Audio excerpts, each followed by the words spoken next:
இருக்கிறாரோ அங்கதான் என்ன ஆகுமா? விடுதலை கடந்து வரும். அநேகருக்கு உண்மையாலுமே என்ன பண்ணும், முன்னெல்லாம் நான் ஒரு இதுக்கு சொல்றேங்க, இது ஒரு சின்ன சாட்சி தான். பேய் பிடிச்சது சொல்லுவாங்க. நிறைய இருக்குது இல்லையா, அந்த பேய் பார்த்து சொல்லுவாங்க, பேய் பிடிச்சது சொல்லுவாங்க. நிறைய இடத்துல நானும் அறியாம தான் இருந்தோம். உண்மையாலுமே இந்த ஆவியானவர் எங்களுக்கு என்ன பண்ணாரு, தெரியாமையே தான் இருந்துச்சு. அப்போ நாங்க பேய் தான் பிடிச்சிருக்குதுன்னு சொல்லிட்டு இன்னொரு பாஸ்டர் கிட்ட அவரு விட்டு அவர் ஜெபம் பண்ணாரு. அப்போ ஜெபம் பண்ணும்போது செம்மையா ஆடி என்ன பண்ணுவாங்க, அந்த பேய் விழுந்துச்சு. இந்த பேய் இவளை விட்டு போயிடுச்சு, பேரு ஊரு எல்லாம் கேட்பாங்க, அதுவும் பேரு ஊரெல்லாம் சொல்லிச்சு. சொன்னதுனால சரி உண்மைதான் பலத்து பேர் பிடிச்சி ஓடிச்சு அப்படின்னு சொல்லிட்டு கண்டிப்பா ஓடிச்சு தான் நினைச்சிட்டு நாங்க என்ன பண்ணோம், கூட்டிட்டு வந்துட்டோம். இப்ப 2 நாள் போட்டு நாங்க வீட்டுல உட்காந்து செபிக்கும் பொழுது உண்மையாலுமே அந்த பேய் மறுபடியும் வந்துச்சு.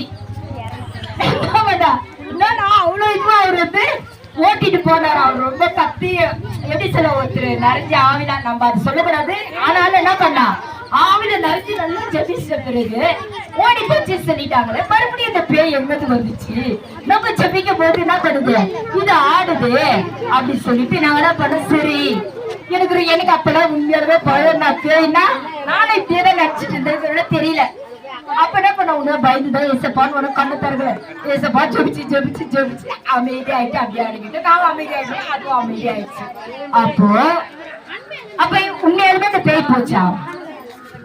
கண்டிப்பா என்ன பண்ணல. அதுக்கப்புறம் தான் எங்க கண் திறக்கப்பட்ட பிறகு நாங்க நன்மை தீமை 2 அறியத்தக்கதாக நாங்க அறிந்த பிறகுதான் எது உண்மையான பேய், எது உண்மையான தேவனுடைய கிரியைகள் என்று நாங்க பார்த்தோம். உண்மையாலுமே என்ன பண்ணா, அது கடைசி வரைக்கும் போல. அப்போ இருக்குதா பிசாசு இல்ல, பிசாசு பிடித்தவங்க கண்டிப்பா என்ன பண்ணலாம், நம்ம கிட்ட வீட்டுல தங்கி தரிக்க மாட்டாங்க.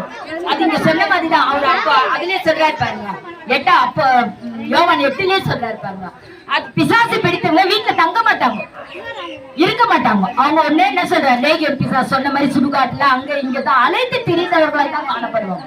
ஏன்னா அது இருக்க விடாது. அப்போ அங்க ஆடுறது பிசாசு பிடிச்சிருக்கு என்று சொல்றதெல்லாம் என்ன, கண்டிப்பா நம்ம மாம்சத்தை என்ன பண்றது, கிரியைகள் தான், சாத்தானின் கிரியைகள் நம்மளிடத்துல இருக்கிறபடினா, இந்த சரீரமே சாத்தானமா இருக்கிறபடினால நம்மளிடத்துல இருந்து என்ன பண்ணுது, வேஷம் தரித்து அங்க என்ன பண்ணுது, சாத்தான் பிசாசு என்று காட்டு. உண்மையாகவே இந்த ஆவியானுடைய இந்த செயல்கள் இருந்தா அது இருக்குமா? இந்த ஆவியானுடைய செயல்கள் நம்ம இடத்துல இருந்து என்ன பண்ண இருக்கும் பொழுது வேஷம் தரிக்கிறதுக்கு ஒண்ணுமே அந்த ஆவியானவர் எங்க உண்டோ அந்த இடத்துல முழுமையான விடுதலை உண்டு. ஏன்னா அவர் தங்கி தரிக்கிற இடத்துல பிசாசுக்கு இடம் இல்லை. அப்போ அது பிசாசே பாதாளத்துக்கு போன் தெத்துறாரோ அதே மாதிரி நம்மள பார்த்து என்ன பண்ணோம், நம்மளுக்கு சொல்ல அந்த அதிகாரம் உண்டு. அது நம்ம கிட்ட வராது.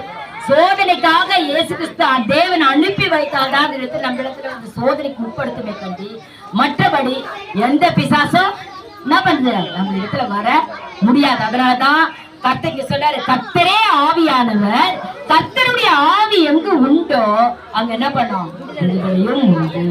அப்போ அந்த ஆவியானவருக்கு மாத்திரம்தான், இந்த வார்த்தைக்கு மாத்திரம்தான் எல்லாமே நடுங்கும், விடுதலையும் உண்டாகும்.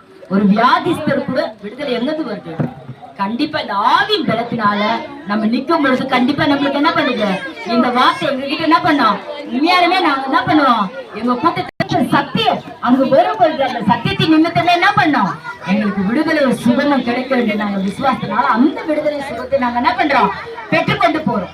அப்போ அந்த ஆவியானவர் நம்ம எங்க பிடித்துன்னு ஓடுறோமோ அங்க நம்மளுக்கு என்ன பண்ணோம், விடுதலை உண்டாகும். ஆவி இல்லாத ஜபம் வேஸ்ட், ஆவி இல்லாத நடத்துதல் ஒன்றுத்துக்கு பிரயோஜனம் இருக்காது. அதனால என்ன பண்ணோம், ஆவி பலத்துல நம்ம என்ன பண்ணோம், விடுதலையை பெற்றுக்கொள்ளணும்.